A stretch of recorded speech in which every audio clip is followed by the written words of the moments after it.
எப்பொழுதுமே தமிழன் மொழியை பொறுத்தவரையில் உணர்வு வயப்பட்டவன். இந்த இந்தியாவில் பல்வேறு மாநிலங்கள் இருக்கின்றன. ஆனால் எந்த மாநிலத்தையும் மொழியை வைத்து போராட்டம் நடத்தியது இல்லை. மொழி போராட்டம் என்பது பூதாகரமாக வெடித்து கிளம்பியது தமிழ்நாட்டிலே மட்டும்தான்.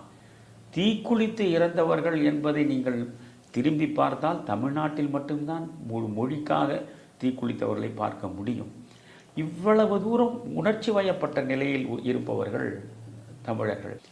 இப்பொழுது ஏதோ 40 லட்சத்திற்கும் மேற்பட்ட மாணவியர் அத்துணை பேரும் இந்த 2000 கோடி வராததனால் அவர்களுடைய அத்தனை கல்வி திட்டங்களும் பாடுபட்டு விட்டது போல ஒரு சித்திரம் உருவாக்கப்படுகிறது.